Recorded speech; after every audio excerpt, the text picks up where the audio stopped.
আজকে বন্ধুরা বানাবো কাঁঠালের বড়া। তার জন্য কিছু কাঁঠাল নিয়ে নিলাম, কাঁঠাল থেকে বিচিগুলো বের করে নিচ্ছি। বিচিগুলো আমার বের করে তারপরে একটা মিক্সির জারের সাহায্যে ভালো করে গ্রেট করে নিলাম। গ্রেট করার পরে দেখো আমার হয়ে গেছে। তারপরে একটা বাটিতে ঢেলে নিলাম।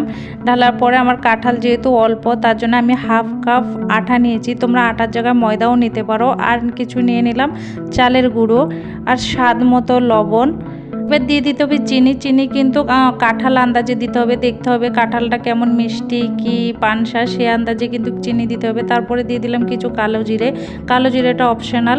দিয়ে একবারে ভালো করে মাখিয়ে নিলাম। মাখিয়ে আধ ঘন্টার জন্য রেস্ট দিলাম। রেস্ট দেওয়ার পরে দেখো কড়াইতে একটা তেল গরম বসিয়েছি। তেলটা কিন্তু খেয়াল রাখতে হবে, পুরো মিডিয়ামে দেবে না, হাই ফ্লেমে দিতে হবে তেলটা, না হলে কিন্তু বড়া কিন্তু তেলগুলো সব চুষে নেবে। লোতে দিলে সেটা কিন্তু মাথায় রেখে তোমরা বড়াটা ভাজবে। আর যারা তোমরা কাঁঠাল খেতে ভালোবাসো না, এমনি বড়া করে একবার ট্রাই করে খেয়ে দেখো, বেশ ভালো লাগে। কিন্তু ভালো লাগলে অবশ্যই একটা লাইক শেয়ার কমেন্ট করবে বন্ধুরা। তোমরা একবার ঘরে এইভাবে বড়া করে ট্রাই করে দেখতে পারো। আর আটার জায়গায় ময়দা দিতে পারো, কিংবা চালের গুঁড়ির জায়গায় তোমরা সুজিও ব্যবহার করতে পারো, সেটা তোমাদের উপরে ডিপেন্ড।